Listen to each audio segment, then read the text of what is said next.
Greetings once again, spacefaring adventurers. Duuz-Diz-Din here with the final chapter of Eden Zero. And that's not to say that there might not be some kind of extra chapter or special or a one-off or even a crossover, as Marshmello likes to do. If my last channel was still up, I would have had pretty much the entire series available. Unfortunately, that was not the case, as I reviewed one of my first reviews was Eden Zero, but that's been lost to time, which is funny considering the series. And while it's had its ups and downs, and I'm a little shaky on certain elements, I had a good time all things considered, and I am a bit sad to see it come to an end. Last time, Shiki and his friends had managed to save Mother, save Rebecca, and thanks to their knowledge of Ether and the fact that they know that now that Mother has become Earth yet again, they're able to avert the disaster that caused Earth to meet a bitter end, with the shining stars going down and meeting their human counterpart, giving them what they needed in order to make Earth lush, vibrant, and full of life. 16 years passed on Earth, peace had become known, and a version of Shiki who actually managed to grow up on Earth, a perfectly normal human boy, attends high school for the first time and meets a counterpart of Rebecca and, oddly enough, her little sister, a human version of Pino, to which Shiki asks, "Will you be my friend?" Some things never change. But the android Pino that we know seemingly deactivated for some reason. Was it because she got her wish to live a human life? Or is there something more to it than that? What lies in store in this last chapter of Eden Zero? Join me as I find out, won't you? Alright. Picking up with our narrator, Zhao Mei, which her existence is weird to me now because of what technically happened. Is there now a version of Zhao Mei who is still the Zhao Mei that we know and the moon? Or is it more than that? So many questions there. But maybe it's better that we never have the answer. Keep it more interesting that way. Zhao Mei steps forward in her ethereal little realm, telling us, after spanning several cosmos and timelines, this adventure comes to its close. Thank you everyone for joining us and for staying with us till the end. She gives a slight bow. She opens her eyes and with a smile she tells us, "Now, I present the final chapter of this tale. I'll miss you, Zhao Mei. You were one of the best parts of this series." Ooh, and a very nice splash page with all the friends we made along the way. Gonna make that my desktop background for a while. Alright, how did this go? Final chapter. Pick up on the planet Grand Bell. In the kingdom of Grand Bell, Michael calls out, "Shiki, it's happening." And Shiki stops working on something, saying, "Give me a minute, Michael." He washes his hands and goes over to Pina, who is sitting on a pillow, still lifeless, on a shelf. He gives her a pat on the head, saying, "I'll be right back, okay, Pino?" Pino is unmoving. It's almost as though she's sleeping. Ziggy calls out, "Get a move on, Shiki."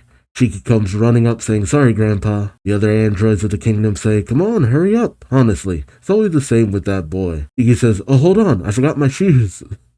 God. The king of Grand Bell says, "Such a scatterbrained child." Ziggy tells him, "Seriously, I have no idea who he gets it from." Ziggy then looks over saying, "I forgot my right hand." Yep, Michael just looks on smiling. It's just like, yeah, you can kind of see how they're the same. Shiki goes over to the Eden Zero, nervously scratching his head saying, "Now I'm getting nervous." Sister questions, "Why should you be nervous? You're not doing anything." Witch says, "This way, great demon king." Shiki blushes a little saying, "Come on, you can stop calling me that now." Happy is freaking out saying, "You're nervous, I'm the one who's nervous." And then they start running around in circles, the both of them. Sister calls out, "Shut up. Shut it, both of you." But Witch continues to address him saying, "Great demon king." "Oh, you're going to be a father." What? I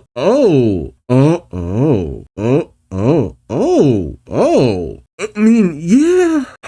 I'm sorry, I just keeps taking me off guard. Because Shiki and Rebecca a lot closer in a lot of ways than a lot of other protagonists. Especially given that in other realities, Rebecca was pregnant right up until she died. And we even had to deal with Shiki's unborn child. Yeah, that's still weird. We never actually know when or how or why Shiki and Rebecca started getting, busy. And I'm not saying we need to know all the graphic details. I'm just saying you never quite know when it started happening. Then again, hey, some people like to keep their relationships on the DL, I mean, with Haru, because of shenanigans, they didn't really get to be together until after the series. Though we had the stuff that happened with their kid as a side story, so I don't know how to feel about that. And then Natsu and Lucy, good luck with that. Had to go to a whole alternate reality to see their kid. But this, to be picking up like this, and Rebecca in the throes of childbirth, give me all the space drugs. Oh man, okay. Moving on. Not what I was expecting. Oh, and then we cut to Planet Norma, where we pick up with Seaber hearing a clanging, and he goes racing over and calls out, "Yo, how long are you guys gonna be at that?" Oh, and Wise and Hermit both turn with a They ended up going home. They ended up going to their place. Oh God, Wise, what did you do with your hair, man? God, I always miss Wise's original hairstyle. Saber says, Shiki and Rebecca are having their kid today. Wise says, hey, chill out, Seaver. And Hermit says, Granbell's just a hop, skip, and a jump away. Seaver says, no, it's not that close. Wise tells him, yes, it is. Hermit and I designed this new ship. And yeah, we appreciate it if you wouldn't sell it too short. Oh, Hermit says, yeah, and we'd appreciate it if you wouldn't sell it too short. It is an interesting looking ship design. Oh, we then take up on planet Oedo. Homura says, Mother, we will be going now. And Valkyrie says, hold the fort while we're gone, Kurenai. Oh, so they all ended up going to Oedo. I guess after they managed to get Sun Jewel back in proper working order. Kurenai says, do take care. And those three rebel dudes shout, 1 + 2 makes 1,000,000 power. That usual catchphrase. You then pick back up on the planet Granbell. We see Laguna with, I don't know how I feel about his hairstyle. Yeah, I guess this is just 16 years in the future, maybe? I'm not sure how much time has really passed. Or is this the time skip that has happened in this universe that happened in the previous universe? Time travel, man. I don't know. Klein's got bigger boobs and longer hair, so take of that what you will. Or clean. I know it should be clean, but I always say Klein. Just greeting Laguna alongside Chris, with her probably calling him Luganario. Oh, Couchpoo and Lubelia are here too, huh? And thankfully Lubelia does not have that bob cut. I'm sorry. Lubelia with longer hair just looks better. Jin says, it's been a long time. Clean says, my friends, it's so good to see you all again. Laguna says, Clean, how you've grown. Couchpoo says, if you ask me, she's still a scrawny little girl. Moscow says, Moscui. Lubelia says, never mind that. How is Miss Rebecca doing? Is she okay? We pick up with Shiki nervously watching. We really making sure you understand. Childbirth is intense. As we pick up with Rebecca's just grimacing face. It's just like, again, space drugs. Then again, you can only do so much without it harming the baby. And we see that both sister and Witch are helping to deliver. And man, I wasn't expecting multiple pages of Rebecca in labor. Shiki nervously watches, saying, you can do it. And Happy is, nervous with tears in his eyes. Then we see the sun coming over the horizon. Oh, what? And we see Pino meeting with Mother? When did this happen? Pino questions where? And then realizes, Mother? Mother says, welcome, Pino. Pino says, but I thought I stopped functioning. I died. Mother says, you stand inside the planet's memory. A world of all time, of life and death. Yeah, thank you, Pino. I'm like, the planet's memory? What? Mother says, because of you and your friends, I have been saved. I was able to return to my true form as the planet Earth. Pino looks down, saying, no, I didn't. Mother tells her, now it is my turn to save you. Pino looks up in shock. Oh. Mother says, any who reaches Mother will be born again. Ah, she gave it to the one who needed it. Shiki got his wish, but the offer to be reborn he has chosen to give to Pino. Mother says, brave child, you gave Shiki the opportunity he needed to make it this far. Pino, I grant you life. At this moment, Shiki is about to have a child, a human girl. You will be born as that child. You will live life as a human. Oh. Pino mulls this over saying, I will be human? And Pino begins to change. Aboard the Eden Zero, you hear cries of a healthy baby. Shiki, Rebecca, happy, sister and witch, all with joyful tears in their eyes. Oh, we see that Wise and Hermit have made it. Wise saying, it's a girl. Shiki pats Rebecca on the head, holding her hand, saying, you did it, Rebecca. You did it. Rebecca calls out to Shiki, and Shiki says, of course we're going to name her. And Rebecca says, Pino. But a voice calls out from the doorway saying, one moment, please. And Pino stands before them saying, I refuse to let you use my name without my authorization. You rejected it? Why? Shiki and Rebecca turn in shock. Everyone's shocked. And as Shiki turns, he calls out to Pino, and she gives him a smile, saying, Master. Shiki grabs a hold of Pino in an embrace, and everyone goes running over. And with tears in his eyes, Shiki calls out to Pino. And with tears in her eyes, Pino says, I'm home. We then cut back to earlier, with Mother questioning, you wish to go back as an android? And Pino says, yes. Master's child is Master's child. I went on those adventures in this form. I am me. And it doesn't matter if you're human or machine, not to my master, or to any of my friends on the Eden Zero. You know what? That was actually really kind of beautiful. The idea that, learned to appreciate the life that she had more than anything else. And yeah, she could have had the opportunity to be a human. And I think it's ironic that an alternate version of Pino who was a human got to exist. And who knows, they might even meet each other someday.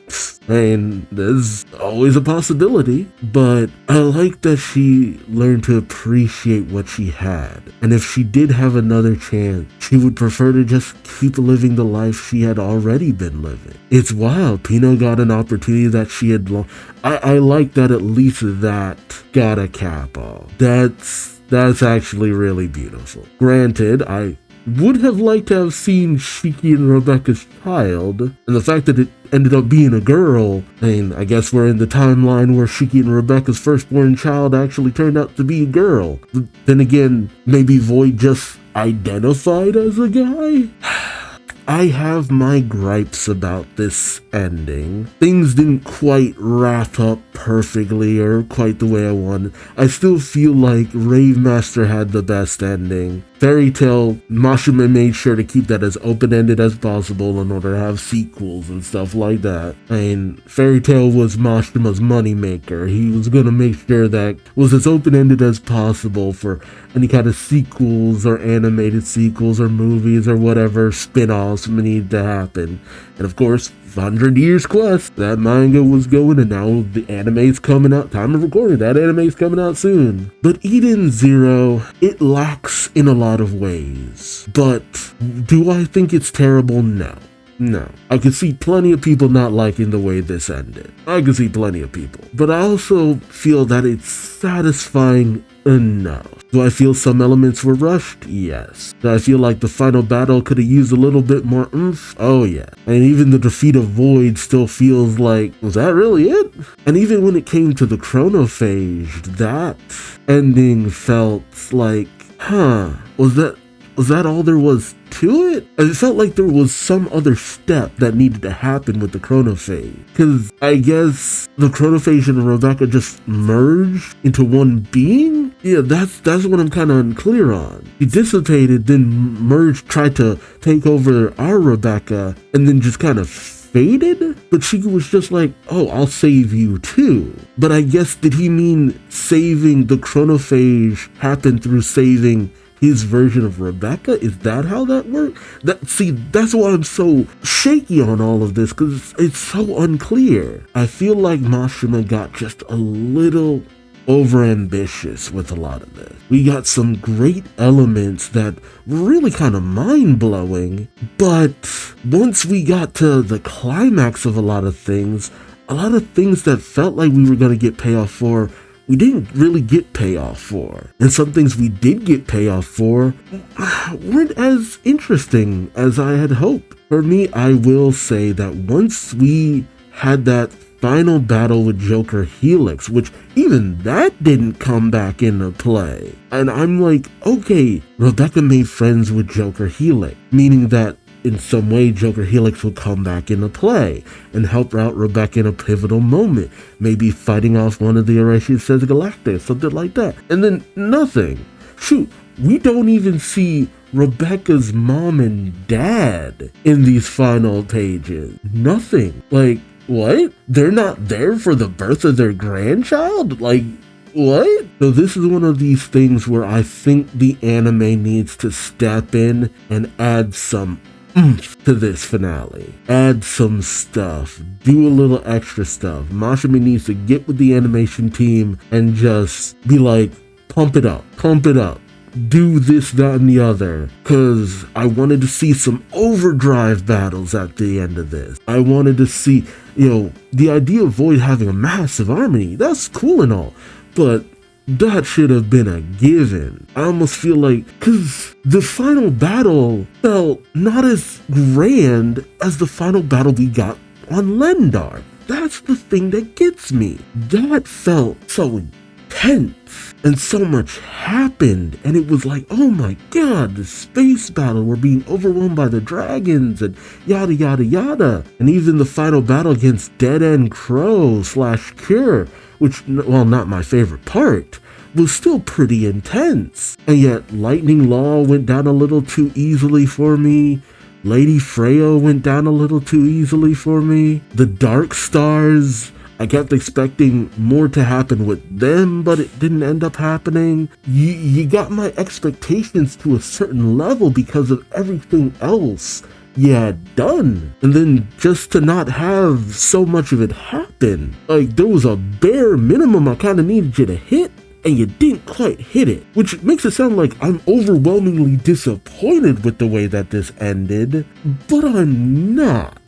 That's the thing. Like, I'm okay with this ending. I like it well enough. You hit on enough beats that I'm okay. But am I fully satisfied? No. And I do wonder if the anime could kind of pull this out of that feeling of, you didn't quite hit that high note, Chief, which is unfortunate because I was nervous that maybe Marshmello might not really bring his A game to this finale, because it did feel like he was just ready to end it.